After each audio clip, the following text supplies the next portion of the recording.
சரி, ஓகே. இங்க அடுத்து நான் பேசுறதுக்கு அன்மியூட் பண்றது அமராவதி அன்மியூட் பண்ணியிருக்கேன், பேசுங்க. பிரதர், என்னோட வாய்ஸ் ஆடியபிள் பிரதர்? ஆடிபிள், பேசுங்க.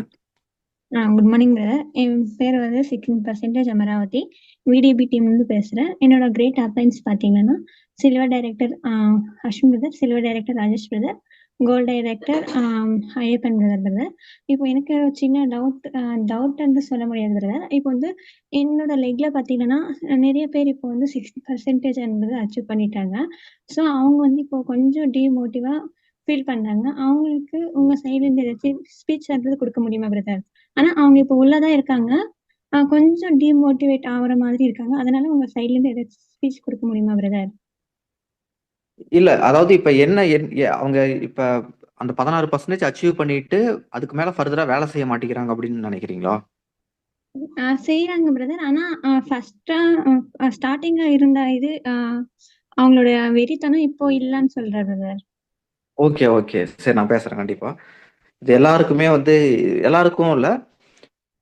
இப்ப என்ன எடுத்துக்கிட்டீங்க அப்படின்னா, நான் வெஸ்டேஜ்ல ஜாயின் பண்ண டே 1ல நான் எப்படி வேலை செஞ்சுட்டு இருந்தேனோ, அதே மாரி தான், அதே வேகத்தோட தான், அதே வெறியோட தான் நான் வேலை செஞ்சுட்டு இருக்கேன். என்னோட பேச்சுலயோ, என்னோட செயல்பாட்டுலயோ உங்களுக்கு வந்து ஏதாவது மாற்றம் தெரியுதா? யோசிச்சு பாருங்க. நான் அன்னைக்கு எப்படி வேலை ஆனா இங்க எத்தனையோ லீடர்ஸ் வந்து சோர்வடைஞ்சிடுறாங்க. தளர்ந்து போயிடுறாங்க. அது வந்து நான் வந்து இங்க நெறைய பேர பார்க்குறேன். நெறைய லெவல்ல எல்லா லெவல்லயுமே அந்த மாரி இருக்கிறாங்க. ஓகேவா? அந்த ஆ ஏதோ ஒரு பழமொழி சொல்லுவாங்க இல்லையா? எ எல் ஆ அந்த நல்ல ஒரு விஷயம் வந்து பார்த்தீங்க அப்படின்னா, நல்லது அப்படிங்கிறது எப்படி தெரியும் அப்படின்னா, நெறைய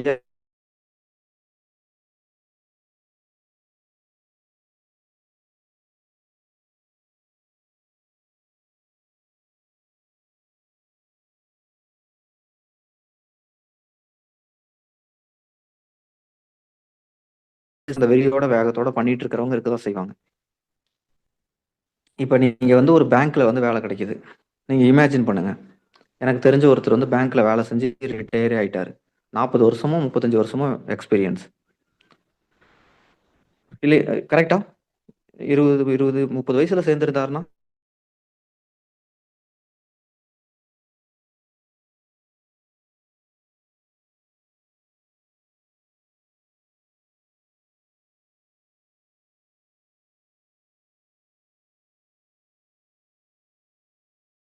எனக்கு தெரிஞ்சவர்ல கேள்விப்பட்டதான். கான்ஸ்டபிளா சேர்ந்து கான்ஸ்டபிளாவே ரிட்டயர் ஆயிட்டாங்க. இருக்காங்களா இல்லையா? உங்களுக்கே தெரியுதா இல்லையா? இன்னமும் வயசான கான்ஸ்டபிள் எத்தனையோ பேர் இருக்காங்கல்ல. கான்ஸ்டபிளுக்கு கீழயா சேர்ந்தாங்க அவங்க? கான்ஸ்டபிள் தான் வந்து இது பொதுவா சொல்றேன். இது மாரி எல்லா எல்லா இண்டஸ்ட்ரியிலயும், எல்லா வேலையிலயும் இருக்காங்களா இல்லையா? இப்போ ஒரு கேஷியரா ஒருத்தர் பேங்க்ல ஜாயின் பண்றாரு. அவரோட வேலை என்ன? மக்கள்ட்ட பணத்த வாங்கி வரவு வைக்கணும். அதாவது மணிய கவுண்ட் பண்ணி, அவங்க கல்லால போட்டு, அவங்க பேங்க் அக்கவுண்ட் ஓப்பன் பண்ணி, இவ்வளோ ரூவா வந்திருக்கு அப்படின்னு சொல்லிட்டு ஆ டெபாசிட் பண்ணணும். இதுதான் அவரோட வேலை. டெய்லியும் பண்றாரு. 1 மாசம் பண்றாரு, 6 மாசம் பண்றாரு, 1 வருஷம் பண்றாரு, 2 வருஷம் ஆகுது, 5 வருஷம் ஆகுது. 6வது வருஷம் என்ன ஆகுது அவருக்கு 6வது வருஷம் என்ன ஆகுது, அவருக்கு வந்து டயர்டா இருக்கு. போர் அடிக்குது. என்னடா இது பண்ண வேலையே பண்றோம் அப்படின்னு சொல்லிட்டு அ வேலைக்கு வராம இருப்பாரா? ஏன்னா வரலைன்னா காசு இல்ல. வரலைன்னா வந்து காசு வராது. ஒரு ஆக்டிவ் ஜாப்ல நீங்க ஒரு வேலையில இருக்கிறீங்க அப்படின்னா, என்னைக்குமே நீங்க சோர்வடைஞ்சே போமாட்டீங்க. ஏன்னா, நான் நேத்து கூட ஒரு நேத்து மீட்டிங்லயா? நேத்து கூட ஒரு மீட்டிங்ல சொல்லியிருப்பேன். வேலைக்கு போறதுக்கு நம்ம மனசு நம்மள அ பக்குவப்படுத்தி வச்சிருக்கு. வேலைக்கு போய்க்கிட்டே இருக்கணும்னு தான் நம்ம மனசு சொல்லுது. ஆனா வெஸ்டேஜ் மாரி ஒரு பிசினஸ நம்மளால பண்ணா, இது நம்மளால வந்து இப்படிலாம் பண்ணி சம்பாரிக்க முடியாது. இப்படிலாம் பண்ணி வீட்ல உட்கார்ந்துட்டு இருக்க முடியாது. இப்படிலாம் வந்து உண்மையாலும் சம்பாரிச்சுக்கிட்டு வேலை நீ நீ வந்து பொறந்ததே வந்து வேலைக்கு போறது தான் வந்து முக்கியம். வேலைக்கு போனா தான் அது எத்தன ரூவா சம்பளமா இருந்தாலும் சரி. ரொம்ப கம்மியான 10,000 20,000 சம்பளமா இருந்தாலும் சரி. நீங்க வேலைக்கு போய் சம்பாரிக்கணும். வேலைக்கு போய்க்கிட்டே இருக்கணும். அப்படிங்கிறத தான் நம்ம ஆழ் மனதுக்குள்ள நம்ம பதிய வச்சிருக்கோம். ஓகேவா? அந்த பிரெயின் ரீவயரிங் புரோகிராம்ல சொல்லுது பார்த்தீங்களா? ஆழ் மனசுக்குள்ள நம்ப என்ன பதிய வச்சிருக்கோம்?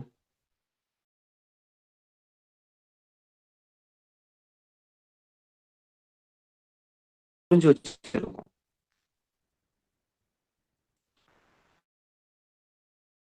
வேலைய பார்க்கலாம் அப்படின்னு அப்படின்னா ஏன் ஏன் இதுவே பண்ணி நம்ம இதுலயே நம்ம நின்னு சக்சஸ் பண்ண முடியாதுன்னு நம்ம நினைக்கிறோம்?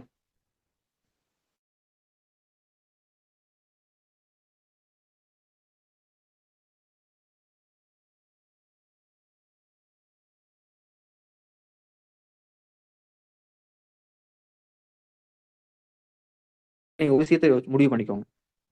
உங்களுக்கு பணம் அப்பனா வந்து வரது போதும்னு முடிவு பண்ணிக்கிட்டீங்களா? உங்களுக்கு பணம் இதுக்கப்புறம் வாழ்க்கையில வேண்டாமா? வேணும் இல்லையா? இப்ப வேணும் அப்படிங்கும்போது நீங்க வந்து பண்ணி தான் ஆகணும். அது அது வந்து நீங்க உங்களோட தனிப்பட்ட நீங்க உங்களோட புரிதல் தான் அது. என்னன்னே தெரியாதபோது நம்ம மாங்கு மாங்குன்னு பண்ணுவோம். பட் எல்லாமே புரிஞ்சுக்கிட்டதுக்கு அப்புறம், தெரிஞ்சுக்கிட்டதுக்கு அப்புறம் நம்ம பண்ண மாட்டோம்.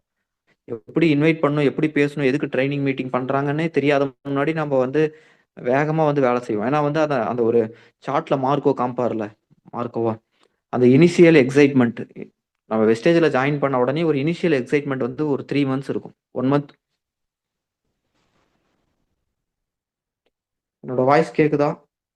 1 செகண்ட்.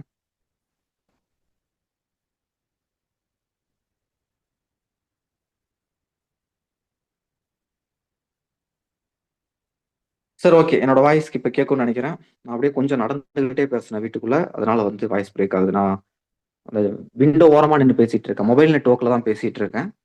கிச்சன்ல நின்னு பேசிட்டு இருக்கேன். ஏன்னா வந்து வைஃபை ஏதோ கட் ஆயிருச்சு. அப்படியே அப்படியே நடந்துகிட்டே பேசினோனேயும் கட் ஆயிருச்சு. சரி, ஓகே. நான் திரும்பவும் பேசுறேன். திரும்பவும் சொல்றேன். எல்லாரும் கவனிங்க. அந்த ஒரு சார்ட் வந்து காமிப்பாங்க. நம்ம வெஸ்டேஜ்ல ஜாயின் பண்ண உடனே ஃபர்ஸ்ட் வந்து ஒரு இனிஷியல் எக்ஸைட்மென்ட்ல நம்ம பாட்டுக்கு பண்ணுவோம்.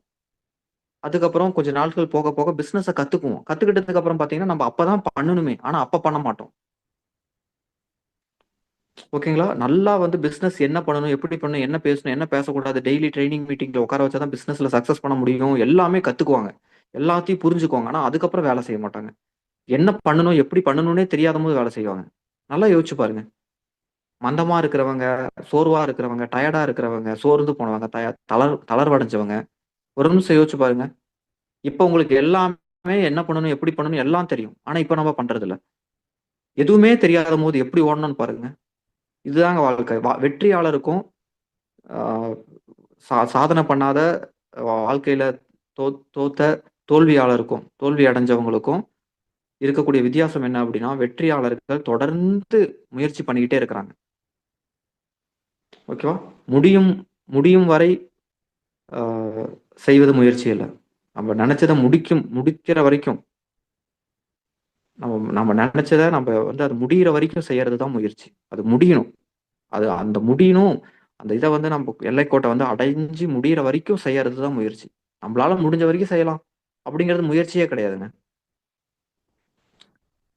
ஓகேவா? அதனால வந்து கன்சிஸ்டன்ட்டா பண்ணுங்க. திரும்ப ஒரு புது மனுஷனா, புது புது ஆளா, புது உற்சாகத்தோட, புதுசா நீங்க வந்து பிறந்த மாரி நெனச்சுக்கோங்க. புதுசா வெஸ்டேஜ்ல சேர்ந்த மாரி நெனச்சுக்கிட்டு, திரும்ப ஃப்ரெஷ்ஷா ஸ்டார்ட் பண்ணுங்க. என்ன என்ன என்ன இழந்துட்டீங்க? என்ன உங்களுக்கு டைம் ஆயி போச்சு? லேட் ஆயி போச்சு? ஐயோ! வெஸ்டேஜ்ல 60 வருஷம் ஆயி போச்சு. இல்ல வெஸ்டேஜ்ல வந்து காலங்கள் பல வருடங்கள் ஓடி போச்சு. அப்படியா? எல்லாம் இப்ப தான் சேர்ந்திருக்கோம். ஓகே. ஒண்ணும் லேட் ஆகல. ஒண்ணும் டைம் ஆகல. நீங்க இதுக்கப்புறம் இன்னும் கொஞ்சம் பல வருடங்கள் கழிச்சு தான் வந்து ஃபீல் பண்ணணும். ஃபீல் பண்ணக்கூடாது. ஓகே. இப்ப தானே ஆரம்பிச்சோம். அதுக்குள்ள என்ன டயர்டு? ஸ்டார்ட் பண்ணுங்க. திரும்ப ஃப்ரெஷ்ஷா ஆரம்பிங்க. 3 மாசம், 6 மாசம், 1 வருஷத்துக்குள்ள எத்தன பேர் ஜாயின் பண்ணிட்டு, இப்ப வேலையே செய்யாம ட்ரெய்னிங் மட்டும் பார்த்துட்டு இருக்கிறீங்க. அவங்களுக்கு தான் நான் சொல்றேன். திரும்ப ஸ்டார்ட் பண்ணுங்க. ஃபயரா எடுத்து பண்ணுங்க. நான் வந்து சாதனையாளர், சாதனையாளர். சாதனை பண்றதுக்கு பொறந்திருக்கேன். சோர்வடைஞ்சு உட்காரவே மாட்டேன். எல்லாரும் மாரி இருக்க மாட்டேன். நான் யுனிக்கா இருப்பேன். போராடுவேன், போராடுவேன். போராடிட்டே இருப்பேன். ஃபைட் பண்ணிட்டே இருப்பேன். நான் வந்து தோத்தே போமாட்டேன். அப்படின்னு நெனச்சு திரும்ப எந்திரிச்சு நின்னு வேகமா ஓடணுங்க. அதுக்கு தானே பொறந்திருக்கோம். ஓகேவா? நீங்க யோசிச்சு பாருங்க.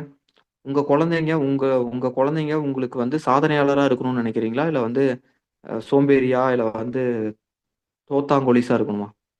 உங்க குழந்தைங்கள. நான் உங்க குழந்தைங்கள கேட்கிறேன். உங்க குழந்தைங்க உங்களுக்கு அவங்க எப்படி இருக்கணும்னு நெனைக்கிறீங்க? நல்லா இருக்கணும், சூப்பரா இருக்கணும், நல்லா பெர்ஃபார்ம் பண்ணணும், நல்லா வாழ்க்கையில ஜெயிக்கணும், நல்லா முன்னேறணும், பெஸ்ட்டா இருக்கணும் அப்படின்னு நெனைக்கிறீங்கல்ல? ஆனா உங்களோட பேரன்ட்ஸ்க்கு நீங்க நீங்க மட்டும் ஃபெயிலியரா இருக்கிறீங்க. என்ன பண்ண போறோம் நம்ம வாழ்க்கையில எப்படிதான் முன்னேற போறோம்னு நான் கேட்கறேன். எங்க பிளான் பி இருக்குங்க. எனக்கு வெஸ்டேஜ் விட்டாலும் எனக்கு இன்னொரு ஆப்பர்ச்சுனிட்டி, இந்த ஆப்பர்ச்சுனிட்டி இருக்கு, இது கையில இருக்கு. நான் பண்ணி எப்படி வாழ்க்கையில முன்னேறிடுவேன், பணக்காரன் ஆயிருவேன், நான் கார் வாங்கிடுவேன், வீடு வாங்கிடுவேன், நான் வந்து என் வாழ்க்கை மாறிடும். Okay, super. உங்களுக்கு இங்க இடமே இல்லை. நீங்க பண்ணலினாலும் கவலையே இல்லை. நான் உங்கள்கிட்ட பேசவே இல்லை. நீங்க வெற்றியாளர் தான். நீங்க எப்படியோ ஒண்ணு சும்மா அப்படி இருக்குன்னு நினைச்சுக்கிட்டு கடைசியா ஏமாந்து போயிடக்கூடாது. ஓகேவா? நான் சொல்றது பக்கா பிளான் இருக்கு, ஆப்ஷன் இருக்கு, எனக்கு சோர்ஸ் இருக்கு, எனக்கு இருக்கு, எல்லாம் இருக்கு. நான் எதுக்கு கஷ்டப்படணும்? பட வேணாம், கஷ்டப்பட வேணாம், போய்க்கோ. நான் பேசுறது எல்லாமே வந்து என்ன மாதிரி கஷ்டப்படுறவங்க, காமன் பீப்புள், எந்த ஒரு பேக்ரவுண்ட் இல்லாதவங்க, எந்த ஒரு சோர்ஸும் இல்லாதவங்களுக்கு தான் நான் பேசுறேன். ஓகேவா? நீங்க வாழ்க்கை மாறுறதுக்கு உங்கள்கிட்ட என்ன இருக்கு? வெஸ்டேஜ் விட்டா வேற என்ன இருக்குன்னு நான் கேட்கறேன். அப்புறம் ஏன் நம்ம இதை பண்ண மாட்டேங்கிறோம்? அப்புறம் ஏன் நம்ம இதை சீரியஸா பண்ண மாட்டேங்கிறோம் நான் கேட்கறேன். நான் அதுதான் கேட்கறேன், வேற எதுவும் கிடையாது. அப்ப வாழ்க்கை ஃபுல்லா வந்து ஃபெயிலியராவே நம்ம வந்து சாதாரண அதே இடத்துலயே இருந்துகிட்டு ஏதோ வாழ்க்கையை எப்படி கிடைக்கிறத வச்சு ஓட்டிக்கிட்டு இப்படியே வாழ்க்கையை வாழலானே முடிவு பண்ணிட்டீங்களா? முடிவு பண்ணி தான் நீங்க வந்து வெஸ்டேஜ் வேணும்னு உட்காந்துட்டு இருக்கிறீங்களா நான் கேட்கறேன். அப்போ ஃபெயிலியர் நான் வந்து ஏங்க நடக்குது நடக்கலைங்க, நீங்க ஏங்க இப்பவே உட்காடுறீங்க? தொடர்ந்து பண்ணிக்கிட்டே இருக்கணும்ல. நான் முயற்சி பண்ணிட்டு இருக்கேன். அது வரல, இன்னும் வரல. பட் முயற்சி பண்ணிட்டு இருக்கேங்கிற ஸ்டேஜ்ல தாங்க எப்பயுமே இருக்கணும். இல்ல என்னால முடியலன்னு சோர்ந்து உட்காந்திரக்கூடாது. தளர்ந்து உட்காந்திரக்கூடாது. அந்த ஸ்டேஜ்ல மட்டும் எப்பயுமே இருக்காதீங்க. எவ்வளவு நாள் ஆனாலும் சரி, எவ்வளவு வயசானாலும் சரி, வாழ்க்கையில ஜெயிக்கணும், வாழ்க்கையில முன்னேறணும் அப்படிங்கிற எண்ணம் மட்டும் நமக்கு எப்பயுமே குறையவே கூடாதுங்க. அது மட்டும் எப்பயுமே வந்து நிக்கவே கூடாது. முன்னேறி போய்க்கிட்டே இருக்கணும். ஒர்க் பண்ணிக்கிட்டே இருக்கணும். அடுத்து என்ன பண்ணலாம்? அடுத்து இன்னும் எப்படி பெட்டரா பண்ணலாம்? எப்படி பெட்டரா பண்ணலாம்ன்னு யோசிச்சுக்கிட்டே இருக்கணுங்க. அதுதான் வந்து வாழ்க்கையில ஜெயிக்கிறதுக்கான வழி. ஏதாவது ஒரு வழி கிடைக்கும். ஏதாவது ஒரு வழி பிறக்கும். அதனால வந்து விட்டுறாதீங்க. கிடைச்சிருக்க கடைசி வாய்ப்பு வெஸ்டேஜ் அப்படிங்கிறத மட்டும் மறந்துடாதீங்க. வெஸ்டேஜ விட்டுறாதீங்க. இத விட்டுட்டா வாழ்க்கை ஃபுல்லா இப்ப எப்படி கஷ்டத்துல இருக்கமோ, அதே மாரி கஷ்டப்படணும். அடுத்து நமக்கு பொறக்கக்கூடிய ஜெனரேஷனும், பொறக்கக்கூடிய குழந்தையும் வந்து இதே மாரி கஷ்டப்பட்டு தான் வாழப்போகுதுங்கிறத மட்டும் மறந்துடாதீங்க. நம்ம பட்ட கஷ்டம் அவங்களும் படணுமாங்கிறத மட்டும் மறந்துடாதீங்க.